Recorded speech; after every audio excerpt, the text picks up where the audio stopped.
몇 해 전에요, 한 해의 영화계를 마무리하는 화려한 시상식의 밤이 있었습니다. 수많은 카메라 플래시가 터지고 대한민국을 대표하는 배우들이 별처럼 빛나는 자리, 우리가 청룡영화상 수상 그 장면을 우리가 TV로 많이들 보십니다. 그 중에 여러 부분의 시상식이 이어지던 중 나무조연상 수상자 이름이 호명되었던 순간입니다.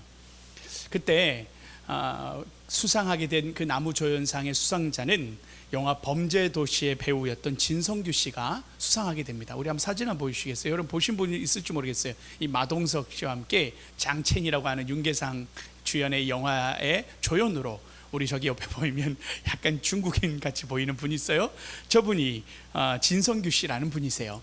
이 영화가 아주 히트를 쳤거든요. 그때 이제 청룡영화상에서 나무조연상을 받을 때 수상자 이름이 진성규 씨의 이름이 불려지는 순간이었습니다. 그때 이 진성규 씨가요, 카메라가 비춰지자 놀라움과 감격으로 그의 일그러지는 얼굴이 비춰진 거예요. 그는 믿기지 않는다는 듯 두 손으로 얼굴을 감싸주면서 이내 단상을 향하여 어린아이처럼 왈칵 눈물을 쏟으며 올라오는 겁니다. 그러면서 마이크에 선 그가 한동안 말을 잇지 못하고 감정을 추슬리는 시간을 가지고 떨리는 목소리로 첫 마디를 꺼낸 거예요. 우왕청심원 2개 먹고 올라올 걸 그랬습니다. 하나 먹고 왔는데 하나 더 먹을 걸 그랬어요 하는 거. 그러면서 또 하는 말이, 두 번째 이어진 말이, 저 조선족 아닙니다. 저 대한민국 국민입니다 라고 하면서 농담으로 이제 재치 있게 객석의 긴장을 풀어주며 그렇게 시상의 그 감사의 고백을 시작하는데요. 그러면서 그의 입술에서 마치 막혔던 봇물이 터지듯 감사해야 할 사람들의 이름이 막 쏟아져 나오기 시작합니다. 가장 먼저 이 모든 영광을 하나님께 돌립니다 라고 이야기하더라고요. 크리스찬이더라고요. 그러면서 오랜 시간 묵묵히 함께 해준, 무명의 시간을 함께 해줬던 같은 동료이자 배우였던 아내의 이름을 부르면서 사랑을 고백하더라고요. 그러면서 자신을 이끌어준 소속사 식구들, 그리고 20년간 함께했던 연극을 함께했던 극단의 동료들의 이름을 부르고, 그리고 영화를 함께 만들었던 감독님, 주연 배우, 그리고 이름 모를 스태프 한 사람 한 사람까지 이름을 부르면서 감사의 표현을 하는 거예요. 자신에게 주어진 이 영광의 무게를 온전히 자신을 지탱해 준 사람들에게 나누어 주는 순간에 감격적인 그 순간이 아니었을까 생각해 봅니다. 그러면서 그의 수상 소감이요, 마음에 제가 참 감동을 주었던 이유 중에 하나가 그의 단순한 겸손함 때문만이 아니라 떨리는 목소리를 통해서 한 사람이 스포트라이트를 받기까지 얼마나 많은 사람들의 사랑과 헌신, 눈물과 기도가 필요했는지를 볼 수 있었기 때문이에요. 그 조연이라는 그 사람의 그 역할은 참 사람들이 기억을 하지 않잖아요. 엑스트라 같은 그 조연이라는 사람들에 대해서 누가 관심을 가져줍니까? 오랜 시간의 무명의 자리에 있었던 그의 삶인지라 영광의 자리에서 오히려 자신의 어떤 영광스러움을 드러내기보다는 자신을 낮추고 함께 걸어온 동역자들, 사랑하는 가족, 친구, 친척, 또 그리고 스태프들에게 오히려 가장 높은 곳으로 그들을 끌어올려 그들에게 영광을 돌리는 그의 모습에 참으로 감동 아닐 수 없는 그의 인사의 말이었습니다. 그러면서 저는 그의 그 고백을 들으면서 2000년 전 한 위대한 사도의 마음을 또 함께 엿보게 되죠. 오늘 우리가 함께 읽은 로마서 16장은 복음서의 대서사시를 마무리하는 사도 바울의 마지막 인사의 말입니다. 그가 15장 동안을 걸쳐 이야기했던 구원의 진리는, 여러분 우리가 얼마나 장엄한 구원의 메시지를 들었습니까? 말 그대로 복음의 메시지가 이 시대의 로마서라는 주옥과도 같은 서신서를 만들었던 사도 바울은 어쩌면 이 마지막 16장에 와서 그는 장엄한 신학적인 이 메시지를 정리하는 순간으로 이 16장을 쓸 수 있었을 겁니다. 그런데 오히려 그는 그렇게 하지 않고 수상 소감을 말하듯 자신의 마음의 가장 깊은 곳에 새겨진 사랑하는 동역자들의 이름을 오히려 하나씩 하나씩 부르면서 그의 마지막 이 로마서 16장을 장식하는 거예요. 이것은 단순한 안부의 명단이 아니라 바울이 이런 고백을 하는 듯한 말로 그의 이름을 부르는 것 같았어요. 나의 사역이, 그리고 이 위대한 복음이 로마의 심장부까지 이룰 수 있었던 것은 결코 나 혼자의 힘이 아니었습니다. 바로 이 사람들이, 나의 사랑하는 동역자들이 있었기에 가능했습니다 라는 그의 마음의 그 고백이 묻어나 있는 그의 인사의 열거가 아닌가 생각해 보게 되는 거죠. 해서 오늘 설교의 제목을 나의 사랑하는 동역자들에게 라는 제목으로 하나님 말씀을 나누려고 합니다. 오늘 사도 바울이요 열거했던 23명의 이름을 다 이야기할 수는 없어요. 그런데 그 23명 중에 그래도 중요한 인물들을 우리가 한 세 그룹으로 이야기를 해보고자 해요. 첫 번째, 사도 바울이 감사했던 그 인물에 대한 이름은 바로 베베라는 사람입니다. 우리 1절 말씀을 함께 볼까요? 1절의 말씀을 함께 읽어보기로 원합니다. 함께 읽습니다. 시작. 내가 갱그레아 교회의 일꾼으로 있는 우리 자매 베베를 너에게 추천하노니. 사도 바울이요 베베라는 자매 이름을 이야기합니다. 여러분, 이 갱그레아라는 곳은 바울의 주요 사역지였던 고린도에 있는 항구 도시의 이름이었어요. 온갖 종류의 배와 사람들이 드나들던 그 번잡하고 분주한 그곳에서 베베는 교회 일꾼으로 섬기고 있었다라는 겁니다. 그런데 여기서 일꾼으로 번역된 단어 헬라어는요 디아코노스라는 단어를 쓰고 있어요. 그는 이 단어를 헬라어로 뜻을 해석하면 집사라는 단어로 단순하게는 해석할 수 있지만, 이 디아코노스라는 이 단어의 의미는 훨씬 더 역동적인 의미를 가지고 있었어요. 이 어원을 살펴보면 먼지를 일으키며 분주하게 움직이다라는 뜻을 가지고 있었습니다. 먼지를 일으킬 정도로 분주하게 일하는 사람을 이 우리가 말하듯 디아코노스라고 하는 이 집사라는 단어로 쓴다라는 거예요. 땀 흘려가면서 발로 뛰어가며 봉사했던 여인이었다는 거예요. 그래서 그는 이 직분 뒤에 숨어 있는 것이 아니라 오히려 교회의 필요를 위해, 성도의 필요를 위해 기꺼이 자신의 시간과 에너지를 들이면서 먼지를 뒤집었으며 섬겼던 충성스러운 봉사자였다라는 거예요. 그리고 더 위대한 것은요, 더 놀라운 것은 뭐냐면 바울이 이 위대한 로마서 편지를 바로 이 자매인 베베에게 손에 들려주어서 로마로 이 편지를 전달한 사람이 바로 베베였다라는 것을 볼 수 있어요. 고린도에서 그 서신서를 받아서 로마 교회를 향하여 사도 바울이 이 로마서를 쓰고 전달하는 인편으로 보내는데 바로 이 베베라는 자매가 이 편지를 들고 가는 거예요. 여러분, 대단하지 않습니까? 그 갱그레아에서 고린도에서 로마까지의 거리가요 1000km가 넘는, 그것도 험난한 백길이었습니다. 그런데 그것을 여인이 허를 단신으로 그곳을 가겠다라는 걸 아닙니까? 얼마나 먼지 날리면서 일했던 여인인지, 그가 여장부였는지를 볼 수 있는 대목이죠. 그러면서 그가 오히려 이렇게 2절에 보면 이렇게 천거하면서 이런 수식어를 더 붙입니다. 2절이에요. 그는 여러 사람과 나의 보호자가 되었음이라 라고 말하면서 디아코노스라는 단어를 넘어서서 여기서 보호자라는 프로스타티스라는 단어까지 씁니다. 이 프로스타티스는 당시 로마 사회에서 자신의 재력으로, 또한 사회적 지위로, 영향력으로 사람들을 후원하는 사람의 역할을 할 때 이 프로스타티스라는 단어를 썼다라는 거예요. 다시 말하면 후견인, 책임자, 그런 돌보는 사람을 이야기하는 거예요. 법적으로 보호자를 이야기하는 겁니다. 필요한 모든 것을 공급해 주었던 사람을 이야기할 때 이 프로스타티스라는 단어를 쓰는데, 사도 바울이 베베라는 이 여인을 향하여 얼마나 그를 칭찬하는지가 보여지는 거예요. 디아코노스, 먼지 내며 일하는 사람, 프로스타티스, 우리의 후원자, 우리의 보호자. 말 그대로 이 여인이 가지고 있었던 재정과 또한 그가 가지고 있었던 어떤 자원을 가지고 때로는 안전한 거처를 제공하기도 하고, 때로는 외부의 공격과 비난으로부터 그 여인이 교회를 지켜냈던 그런 영적인 방패막이가 되었던 여인이 바로 이 베베라는 여인이었다라는 거예요. 여러분, 설교자가 참 화려한 위치에 있잖아요. 예배 인도자들 보면, 교회에서 보면 늘 중심에 서 있는 사람들, 또한 예배의 어떤 인도를 섬기는 찬양팀들 보면 앞에 서 있지만, 당시에도 사도 바울과 같은 사도들이 앞에 서 있었던 사람이지만, 사실은 이 베베라는 여인의 이름을 아마 여기서 처음 들어본 분도 계실 것입니다. 사도 바울의 이 섬김 당시에 이 로마 교회, 또 로마에 그 영향을 끼치던 그 시대 속에 베베라는 여인이 있었다라는 사실은 우리에게 참 놀라움을 주죠. 교회는요 화려한 설교자나 눈에 띄는 리더에 의해서만 세워지는 게 아니라는 거예요.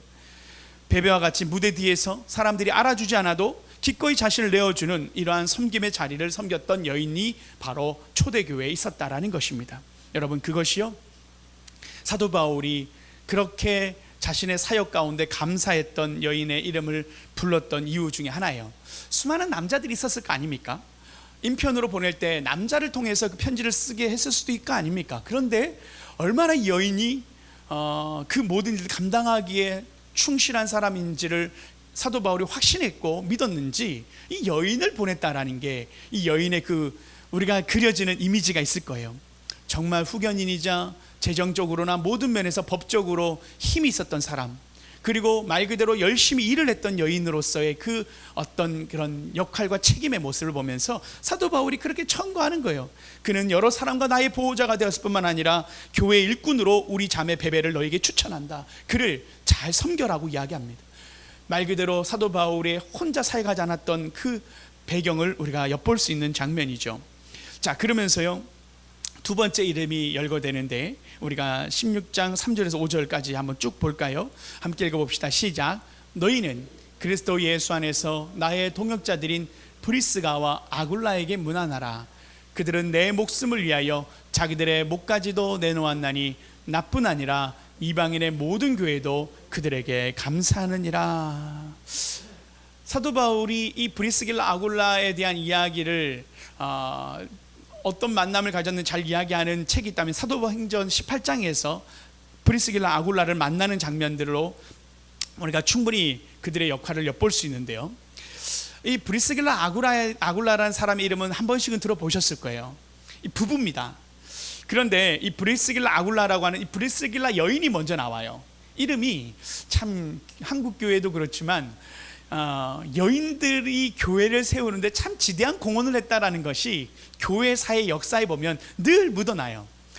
예수님께서도 12제자들을 그렇게 3년간을 공생애를 가르치고 훈련시키시고 또 그리고 십자가에 달리실 때 제자들은 다 도망가고 거의 다 떠났는데 여인들이 막달라 마리아와 함께 여인들이 오히려 예수님께 끝까지 나와 섬기고, 그리고 부활하신 예수님을 가장 먼저 목격한 사람들은 또한 여인들이었어요.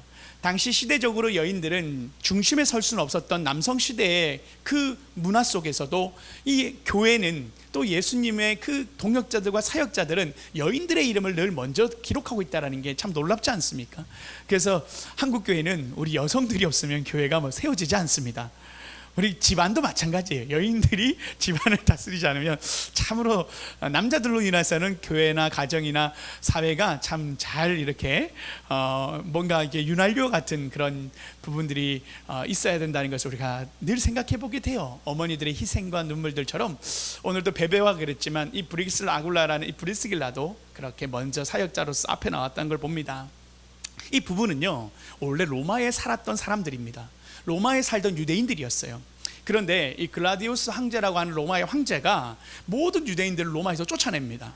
그것이 칙령이 내려졌고, 그래서 하루아침에 그의 삶의 터전을 잃어버리고 고린도로 쫓겨난 난민이 바로 이 브리스길라 아굴라였던 거예요. 여러분, 우리가 이 로마서의 그 배경 가운데 로마 교회를 차지했던 그 구성원을 이야기할 때 유대인 그리스도인과 이방인 그리스도인들이 함께 있었다고 했지 않습니까? 그런데 유대인 그리스도인들이 먼저 제일 먼저 교회를 세웠던 사람들일 거란 말이에요. 예루살렘에서 6월절 절기의 행사를 참여했던, 그리고 그것이 성령의 오순절에 성령이 임하셨던 그 놀라운 역사를 보고 곳곳에 흩어졌던 사람들, 바로 그것이 로마 교회를 구성했던 유대인들의 그리스도인들의 모습이 아니었을까 생각해 보게 되는데, 그런데 이 글라디우스 황제의 칙령으로 해서 로마에 있는 모든 그리스도인이 다 쫓겨나죠, 유대인들이. 그러니 로마 교회 안에 누가 그 중심이 되었냐면 이방인 그리스도인들이 중심이 되었다라는 것이 바로 이 배경인 거예요. 그런데 이후에 칙령 이후에 다시 풀리게 되고 로마로 다시 교인들이 돌아오게 된, 유대인들이 돌아오게 됐을 때 유대인 그리스도인과 이방인 그리스도인들의 안에 알력이 발생하게 되었다라는 거예요. 그래서 이 로마서를 통하여 하나님은 유대인의 하나님, 로마인의 그 이방인의 하나님, 모두의 하나님이라는 메시지로 하나 되어질 것을 얘기하는 그 배경이 바로 이 로마서의 배경이 되는 거기도 해요. 그래서 브리스길라 아굴라를 통해서 로마 교회가 형성되었다는 걸 들었을 거 아닙니까? 로마 교회가 있었다는 걸 들었을 거 아닙니까? 그러니까 사도 바울은 이 로마 교회에 대해서 잘 알고 있었던 거예요. 그래서 이 로마 교회를 향하여 바로 이 브리스길라 아굴라가 다시 로마로 들어가는 겁니다. 자, 이 로마 교회가 어떻게 구성되었는지를 볼 수 있는 대목이죠. 그러면서 그들을 향하여 사도 바울은 그들은 나의 동역자라는 단어를 3절에 쓰는 거예요. 그리스도 예수 안에서 나의 동역자인 브리스길라 아굴라라는 단어의 이름을 쓰면서 이 동역자라는 단어는 시네르고스라고 하는 동료, 또한 함께 싸우는 전우라고 하는 그 의미를 담은 단어를 써요. 나의 동역자다. 그래서 바울 자신과 동등한 복음의 동역자로 인정해 줄 것을 또한 이야기하면서 그들을 높이는 겁니다. 어떻게까지 그들이 섬겼냐면요, 5절에 보면 이렇게 말하고 있어요. 또한 저희 집에 있는 교회에도 문안하라 라고 해서 이 브리스길라 아굴라의 집에 있는 교회에도 문안한다라는 걸 통해 우리가 당시의 문화를 볼 수 있는 것은 로마 교회는요 가정교회로 구성되었던 공동체였다는 걸 볼 수 있어요. 오늘 우리가 읽지 않았지만, 제가 지금 방금 읽지 않았지만 우리가 읽었던 본문, 봉독했던 본문에 보면 무슨 권속, 가족 이런 게 나와요. 그것이 다 고린도 그 로마에 있었던 가정교회들입니다. 로마 교회는 하나의 큰 덩어리 교회가 아니라 가정교회로서 구성되어 있었던 거예요.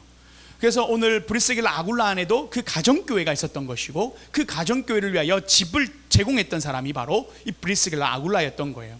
그리고 우리가 읽지 않았던 부분들 보면 그 권속의 가정들에게도 문화나라, 가정에도 문화나라는 게 바로 로마 교회에 흩어져 있는 가정교회들이었던 거예요. 제가 예전에 한번 중국에 선교로 중경이라는 곳을, 충칭이라고 하죠, 그곳을 다녀온 적이 있는데, 그곳에 10만 성도의 지도자를 저희가 만나게 되는 시간이 있었어요.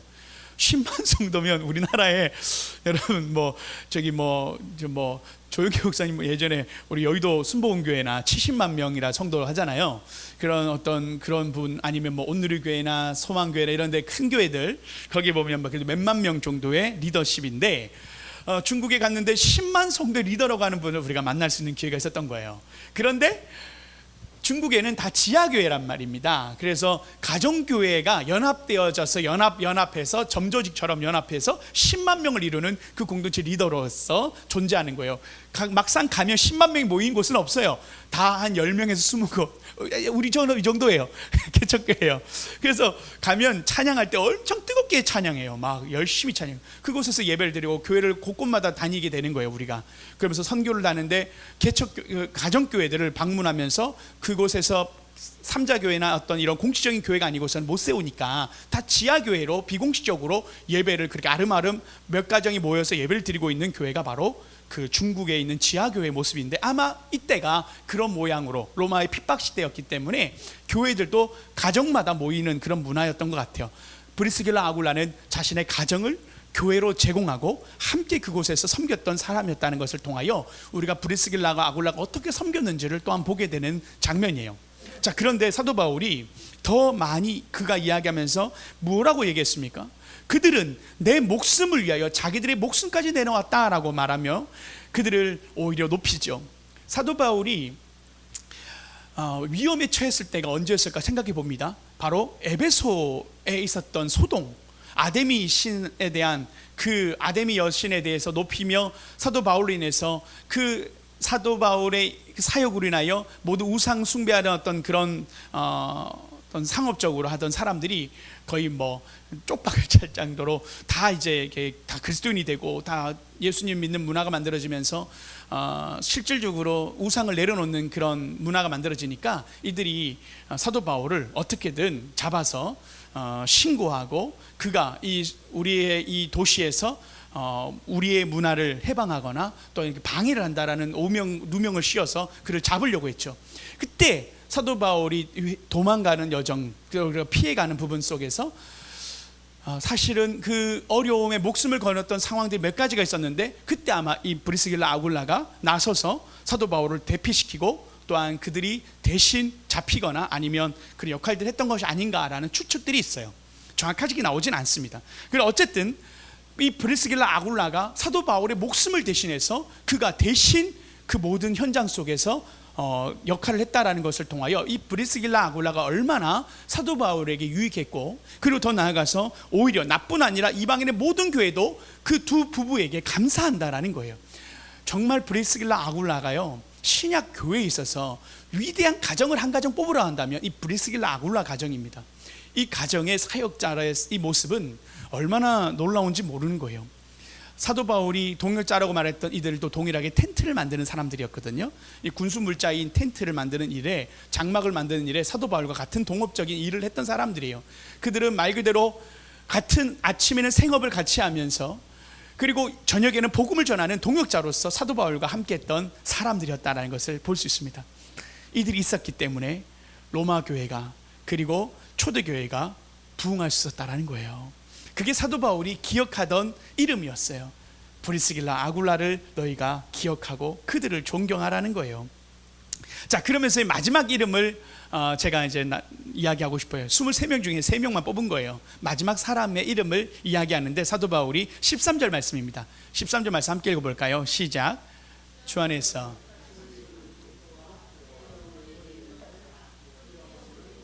내 어머니니라. 사도 바울이요, 한 사람의 이름을 이야기하죠. 먼저 우리가 루포라는 사람의 이름을 조금 집중해 볼 필요가 있는데, 이 루포라는 사람의 이름을 한 번씩 들어보셨는지 모르겠어요. 마가복음 15장 21절에 보면 예수님이 십자가에 지시는 그 길을 걸어가는 골고다 언덕길 올라갈 때 그때 이렇게 적혀 있어요. 마가복음 15장 2절에 보면 마침 알렉산더와 루포의 아버지인 구레네 사람 시몬이 시골로부터 와서 지나가는데 그들이 그를 억지로 같이 가게 하여. 여러분 알죠? 예수님이 십자가를 지고 가실 때 무거워서 떨어뜨리지 않습니까? 그때 대신 같이 짊어질 사람을 뽑아서 세우는데 그 사람의 이름이 루포의 아버지인 구레네 사람 시몬이었다라는 거예요. 성경학자들은 바로 이 루포의 아버지가 바로 오늘 이 본문에 나오는 택하심을 입은 루포아라고 하는 그 루포, 바로 이 루포의 아버지인 구레네 사람 시몬이 바로 이때 이 사람이었을 것이다 라고 많은 분들이 이야기합니다. 자, 그래서 이 루포는 택하심을 입은 자라는 맥락 속에서 정말 예수님의 십자가를 함께 지었던 그 아버지가 그의 집안의 가장이었다는 걸 통하여 그의 가문에게 얼마나 많은 이야기를 했을까요?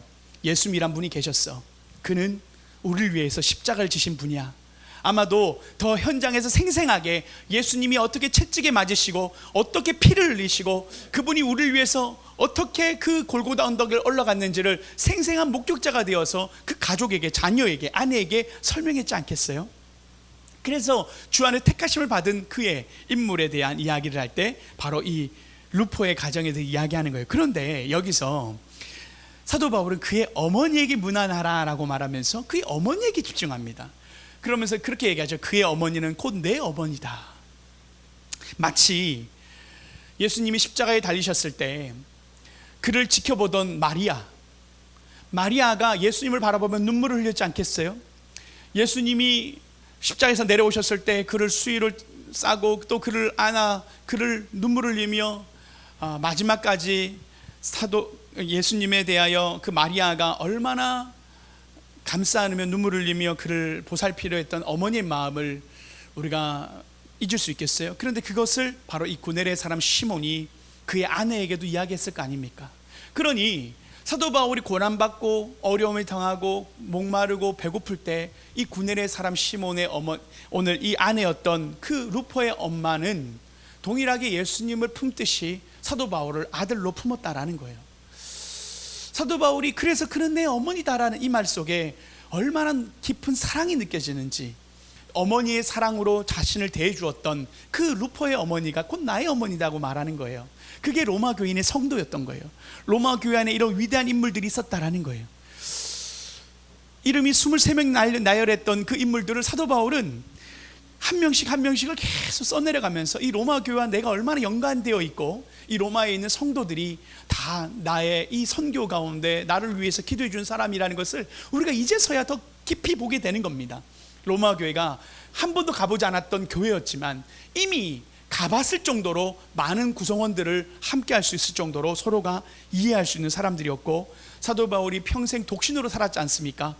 여러분, 우리가 알듯 혼자 자취하는 사람에게 우리가 반찬 하나 더 싸주고 싶고, 혼자 있는 살아가는 우리 오늘 한도 집사님 안 오셨는데 우리가 밥만 먹으면 뭐 남은 음식이라도 싸줘가지고 주중에 먹으라고 우리 한도 집사님에게 해주잖아요. 그런 것처럼 우리가 혼자 산다라는 것이 참 안쓰러운 어머니의 마음을 우리가 느끼게 할 정도로 그런 마음을 사도 바울이 평생을 그렇게 홀로 살았던 사람, 외롭게 혼자 또한 배고픔과 여러 가지 어려움 속에 살았던 그리고 늘 매맞은 상처와 그 어떤 아픔이 있었던 그의 마음을 향하여 늘 위로해 주었던 그 엄마가 있었다라는 거죠. 따뜻한 음식을 만들어 먹이고 해진 옷을 끼워주면서 고독한 그의 이야기를 들어주기도 하고 밤새 눈물로 그를 위해서 기도해 주는 어머니와 같은 그 기도가 바로 이 루포의 어머니의 기도였다라는 거예요. 교회는요, 마치 이렇게 건물이 아니라 제도가 아니고 조직이 아니고 가족처럼 돌봐주는 이 십자가의 사랑으로 세워진다는 것을 오늘 이 루포의 어머니를 통해서 우리가 교회 구성원의 모습을 보게 됩니다. 여러분, 우리는요 교회 안에서 새로운 가족이 되었어요. 그래서 우리는 하나님 안에서 영적인 서로의 아버지가, 때로는 어머니가 되어주기도 하고 형제 자매가 되어서 우리가 함께 섬기며 사랑하는 것이 교회의 본질이라는 것을 우리가 또한 엿볼 수 있습니다. 여러분, 그런데요, 이제 오늘 우리가 이 본문의 말씀 속에서 우리가 한 가지를 또 정확하게 하나님 안에서 우리가 조금 더 나누고 싶은 것이 있어요. 복음은요, 로마의 이 심장부를 강타하죠. 바로 이 구성원들 때문이었습니다.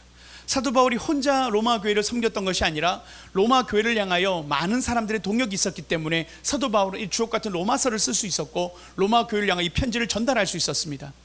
그래서 사도 바울은 로마 교회를 든든히 세우는 동역자들, 사랑하는 나의 동역자들의 이름을 부르면서 그걸 통하여 그의 사역의 풍성함이 어떻게 드러났는가를 우리가 볼 수 있는 대목으로 우리가 깨달을 수 있어요. 아, 교회는 동역자들이 필요하구나. 교회는 혼자 세우는 것이 아니구나. 목회자 혼자 세우는 것이 아니구나. 함께하는 믿음의 동역자들로 인하여 교회가 서는 것이구나. 우리가 베베로 부름받은 사람이구나. 우리를 브리스길라 아굴라로 부르셨구나. 우리를 루포의 어머니로 부르셨구나. 여러분, 그것이 내가 어떤 역할을 하게 되고 나는 어떤 부르심을 받았는지는 각자의 부르심입니다. 그러면서 사실 하나님이 오늘 제 마음 가운데 2000년 전에 있었던 로마 교회를 향한 어떤 메시지로, 또 그리고 그 교회 성도의 이름으로만 박제되기를 원하지 않는 것 같아요. 제가 이 말씀을 전하는 내내 제 마음 가운데 우리 운정 한수망교회의 성도들의 이름이 떠올랐어요. 그러면서 제 마음 가운데 나의 사랑하는 동역자들에 대한, 저의 동역자들은 누구인가에 대한 그 마음이 겹쳐서 저 안에 얼굴이 선명하게 드러나더라고요. 여러분, 그런데요, 저만 이 이름을 기억하는 게 아니에요. 시상식의 그 주인공, 어쩌면 그날 불려지고 잊혀질 수 있지만 하늘의 시상식은 다릅니다. 우리 히브리서 6장 10절 말씀을 읽고 하나님 말씀을 마치고자 합니다. 이 말씀을 함께 읽어볼까요? 시작. 하나님은 불의하지 아니하사 너의 행위와 그의 이름을 위하여 나타낸 사랑으로 이미 성도를 섬긴 것과 또한 섬기고 있는 것을 잊어버리지 아니하시느니라. 아멘. 하나님은요, 그 이름을 잊어버리지 않는다고 말씀하세요. 그리고 빌립보서 4장 3절에도 이렇게 위대한 말씀이 있어요. 그 이름들이 생명책에 있느니라. 할렐루야. 여러분, 오늘 사도 바울이 로마서에 그 기록된 이름은 천국 생명책에 기록된 이름들입니다. 성경책이 기록되어진 것처럼 생명책에 하나님이 그의 이름들을 기록하셨어요. 동일하게 오늘 우리는 하나님이 우리의 이름을 생명책에 기록하셨을 줄 믿습니다. 여러분, 우리의 수고가 결코 잊혀지지 않습니다. 우리의 수고는 헛되지 않을 것입니다. 주님께서는 우리의 이름을 생명책에 기록하시고 주님께서는 영원토록 기억하시겠다 말씀하시는 오늘의 말씀의 메시지입니다. 여러분, 오늘 여러분의 그 수고가 우리 운정한소망교회가 이 세상을 섬기는데 감당할 수 없는 능력의 공동체로 든든히 세워지게 되는 밑거름이 될 것입니다. 한 분 한 분의 여러분이 운정한소망교회의 역사이며 하나님 나라에 기록되는 귀한 존귀한 이름들임을 다시 한번 축복합니다. 여러분, 교회는요, 결코 한 사람의 영웅으로 세워지지 않습니다. 사랑하는 동역자들과 함께 세워가는 것이 교회입니다. 다시 한번 나의 사랑하는 동역자 여러분에게 진심으로 감사하고 사랑하고 축복합니다. 우리 함께 그렇게 교회를 기쁨으로 사랑으로 섬겨가 하나님의 귀한 천국 공동체로 우리가 함께 만드는 저 여러분 되시기를 축복합니다. 함께 기도하시겠습니다.